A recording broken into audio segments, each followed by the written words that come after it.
Wednesday the 5th of August 2015. 10:30 hours. The bridge to Sharpness opens and we pass through into the dock.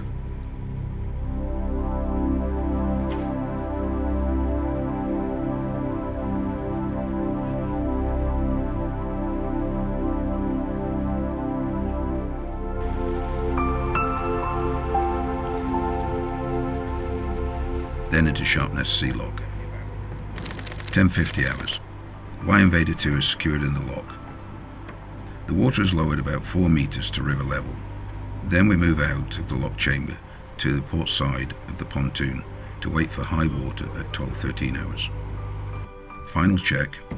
I stop the engine, check the engine oil, gearbox oil levels, fan belt tension, diesel on and off taps, and then refit the engine covers. I then ask Sharpness for a radio check. They come back confirming all okay. We now put the kettle on to have coffee and a sandwich to fill in the last 20 minutes before high water. 12:10 hours. I start the engine and we cast off. We move out of the basin, then out into the River Severn. The next hour is spent following the navigation channel from one set of buoys to the next, along the channel markers for each section of channel.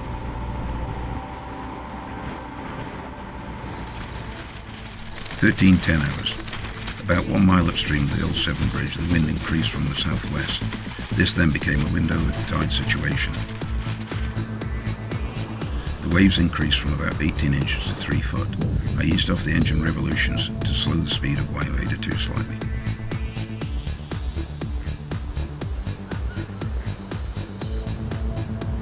Half an hour later we pass under the old Severn Bridge, just to the right of the centre span. On the right is a small island. We have to be downstream of it by about 500 metres to avoid rocks and a bar that dries at low water. About a mile below the old bridge, I start to make the turn to starboard into the River Wye channel. It's now 13:40 hours. As we complete the turn, the wind eased. We were going into the ebbing tide at about 3 knots, using the centre of the first part of the old Severn Bridge as a navigation aid.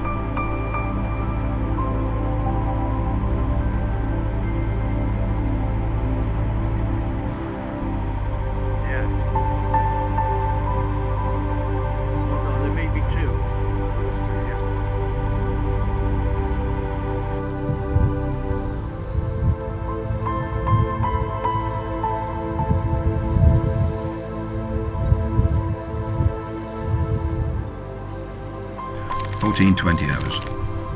We've now navigated the 2 miles of tidal estuary up to Chepstow. We pick up the mooring that we used last year for the River Wye Festival. Andy goes forward to secure the boat to the mooring. This done, he returns to confirm it's secure. I turn off the boat engine at 14:20 hours. The first leg of the journey to Brockway via Chepstow, 10 miles completed.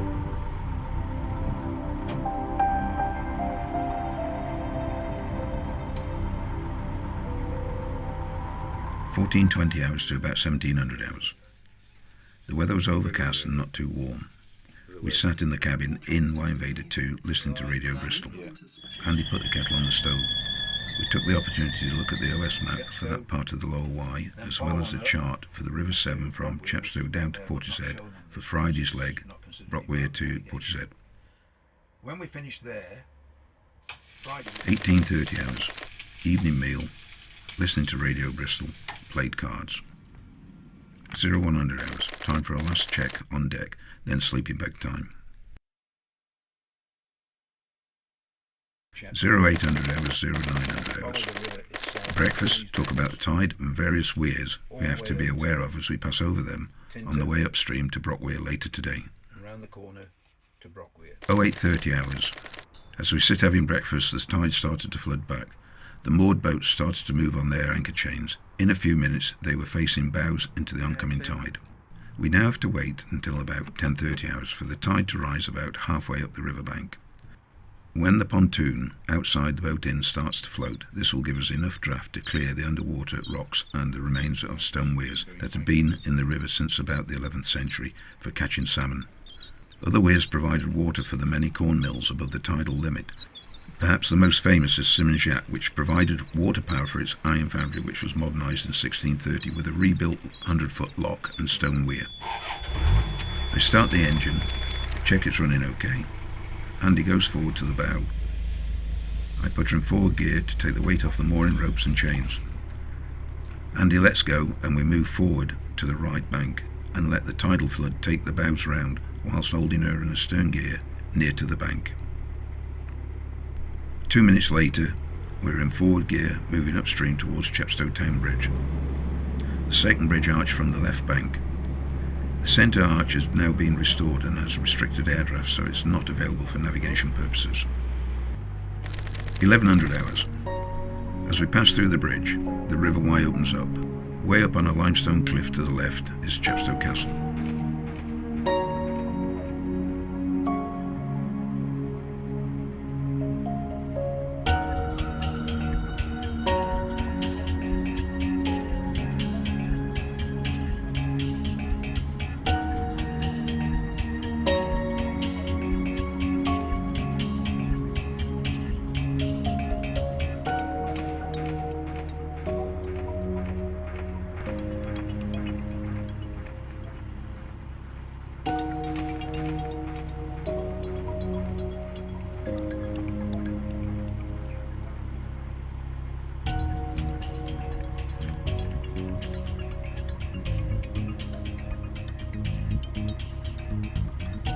As we come round the first long right-hand bend, the Wye Valley opens up in front of us.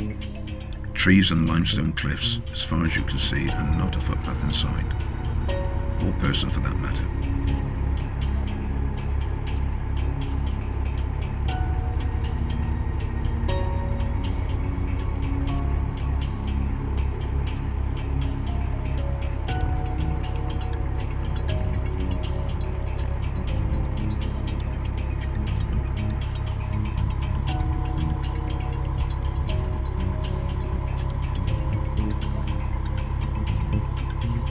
Eleven 10 hours as we get to the end of the first straight, about a mile long. The river turns into a sharp left bend. About 400 metres up the bank on the starboard side, you can see what is left of the Church of St. James. The remains of the buildings go as far back as the 12th century.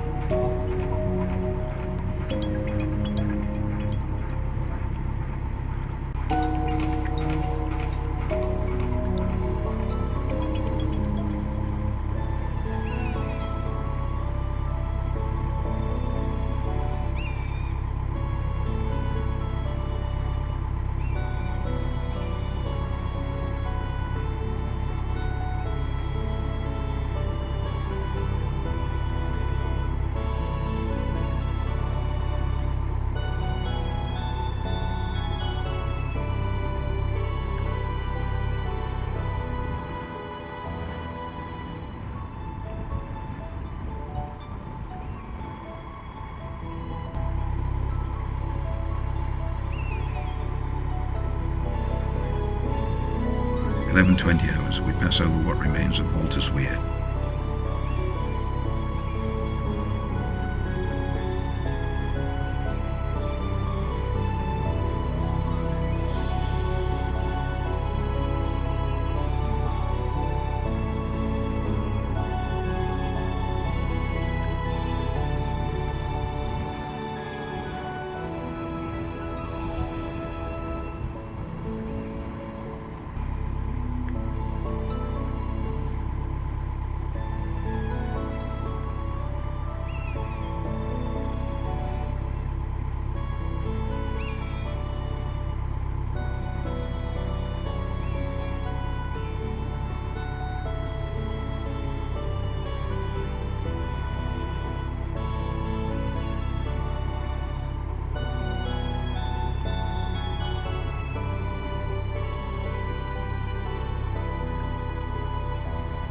"11:25 hours. We're now 2/3 of the way round a tight right bend when we pass over Live Oak Trough Weir. The river encloses the area to the starboard known as Lancuet, with the Church of St. James sat in the middle. 11:40 hours. We have just about caught up with the tide and we clear the remains of Hook Weir with about 3 foot under the boat. so I slow the engine to a tick over and let the tide run ahead. That is a dramatic shot, that. 1200 hours. Wall weir is soon passed over.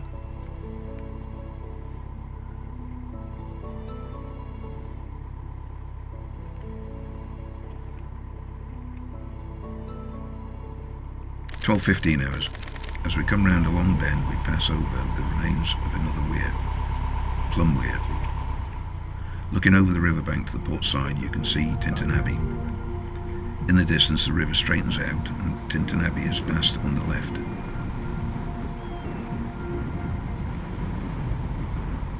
As we move up the river, we pass under the old rail bridge, with the village of Tintern spread out along half a mile of riverbank.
As we pass what remains of Tintern Station rail bridge, we sail over Lynn Weir, with about 3 foot to spare under the boat.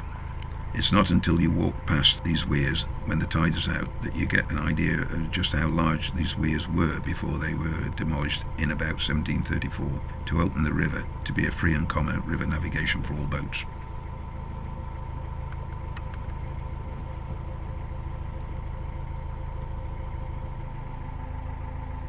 "12:25 hours. Brockrear Bridge comes into view half a mile ahead. In the river there's lots of tide flotsam, trees and general detritus. As we get closer to Brockweir Quay, the tide is still going at 2 to 4 knots. Too fast to stop, so we pass by and go about 50 metres upriver and do a complete turn. I bring the boat slowly up to the quay, where Andy can fix a D-shackle and spring onto the mooring ring, ease back on the engine and secure the stern.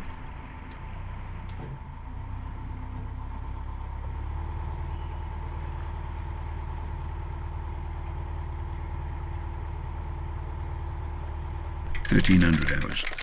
Coffee, then spend the next 2 hours washing the quay off with a bucket, river water and a brush to make it safe to get on and off and reduce the amount of mud carried on board.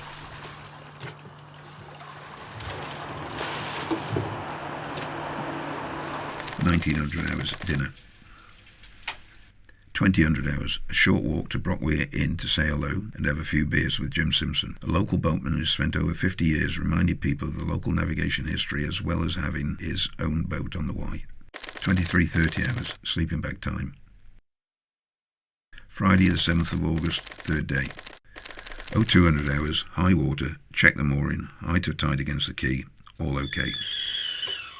08:30 hours, time for coffee and breakfast. I open the forward cabin door just in time to see 2 salmon jump out of the water about 5 metres towards the river centre. 0900 hours, we discuss the plan for today. The tide is in at about 13:30 hours. We have 7.8 metres of water at high water, which is just short of topping the riverside edge of the quay, and we have to be in Portishead by 16:15 at the latest. A distance of over 20 miles, so we must leave as soon as we are afloat. That should be at 1200 hours. 11:30 hours.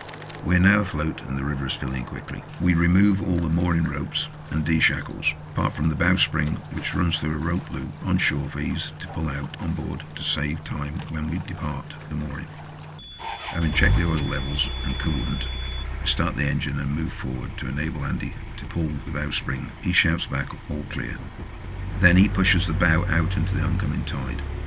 I increase the power and we move out into midstream between the arches of Brockwere Bridge and increase the engine speed to 1800 revolutions.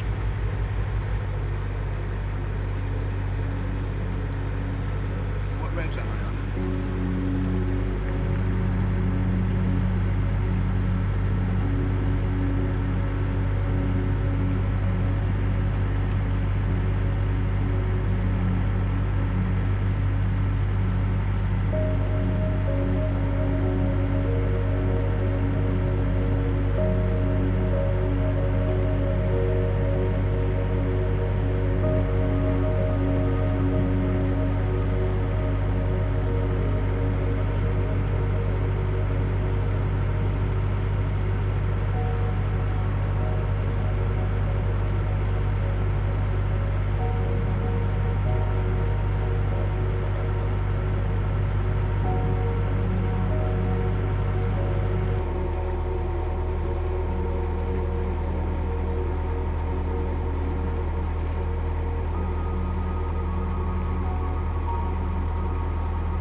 Right, probably.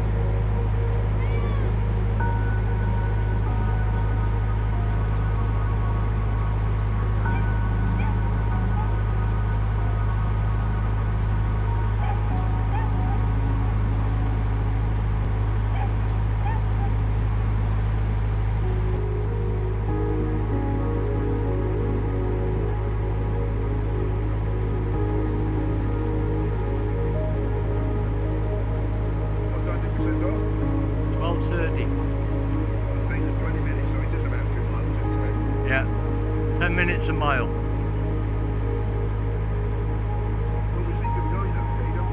Yeah, fine.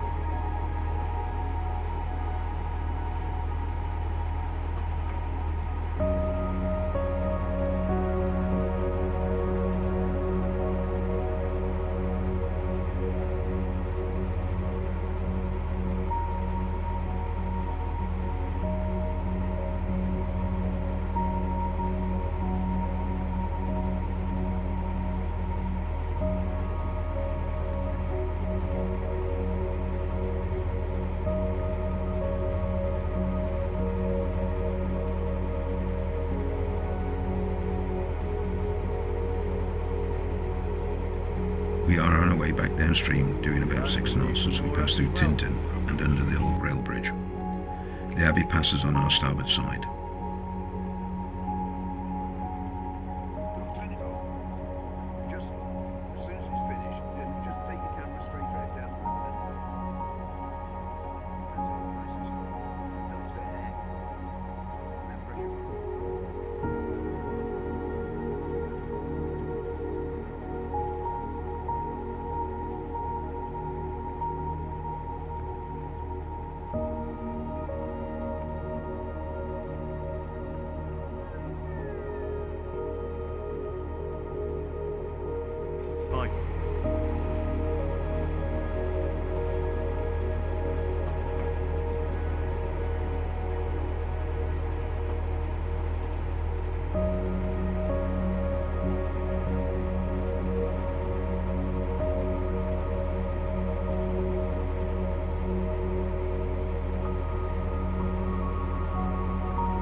13:20 hours. We round the final left corner.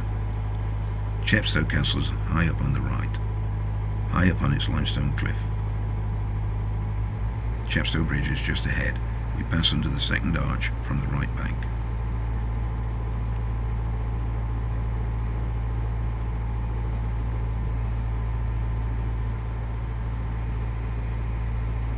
"13:30 hours. We leave Chepstow and navigate the 2 miles downstream to pass under the old M4 motorway bridge. The river has started to change, the tide has turned the water and is moving much faster. We still have 14 miles to Portishead. 10 minutes later, we're in the River Severn. About a mile below the old Severn Bridge, the river's on full ebb. We are now in the main channel between the 2 Severn bridges. The confluence of the river is all over the place, and not for the faint-hearted. 14:20 hours. We pass under the new M4 motorway bridge and continue to follow the navigation channel, heading towards the Schuts. Portishead is still about an hour away.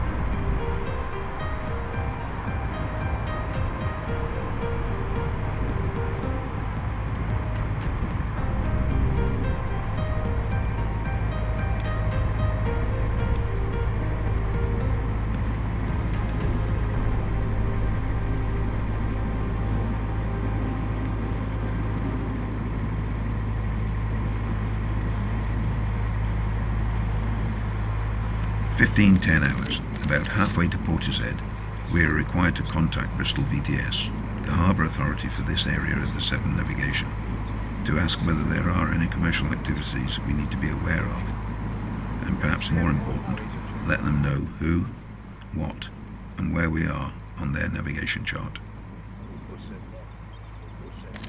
15:50 hours. Changed to VHF channel 80 to contact Portishead. They advise we need to be outside their lock no later than 1600 hours to be ready for the last lock-in, as the tide is about gone.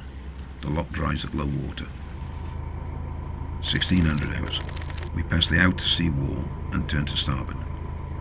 The lock is dead ahead. We are the first boat in for the last lift. I contact the lock control. We are clear to enter. Within 10 minutes, more boats appear. 16:15 hours. The gates are closed. We are lifted into the entrance of the Marina. 16:30 hours. The lockkeeper gives us directions to our mooring for the night. Saturday 8th of August, 09:30 hours. Refuel with diesel. I refill the water. 10:30 hours. Reposition the boat near to the lock exit for the second lockout.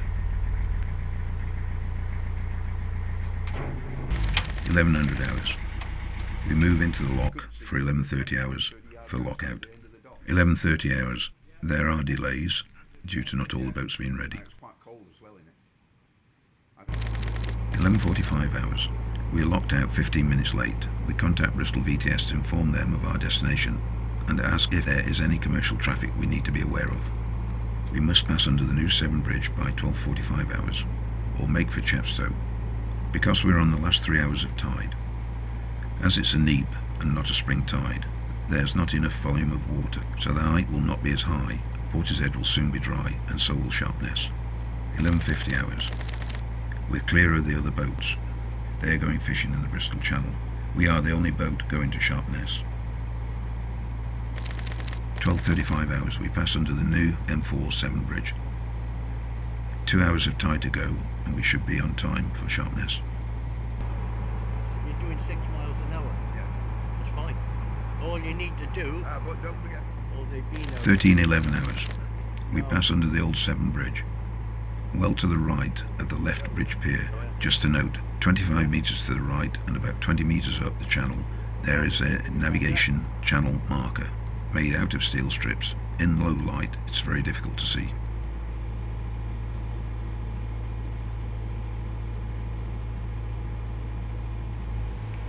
Yeah. But if we come away from the bank a bit, What? we come away from the bank. 2 and 1. Say again. 2 and 1. Oh, that's okay, that's fine. And below that, where we are now, we're on 4s and 3s. Well, we want to be off the fours. Fours are closer to the bank, aren't they? Yeah. You want to come out more then?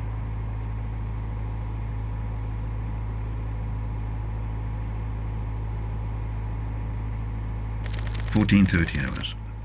A call to Sharpness on VHF. They returned the call asking us to speed up if possible because they need to close the outer lock ASB to save water.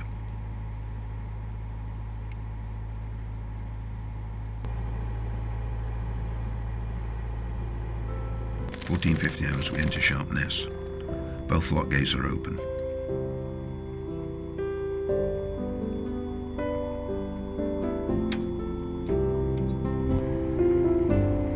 A lovely shot of the Invader.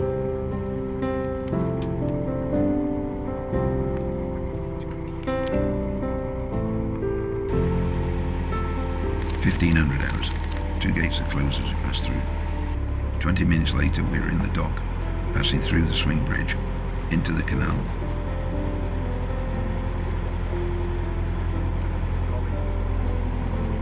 I turn to board and moor up alongside Sharpness shipyard and dry dock.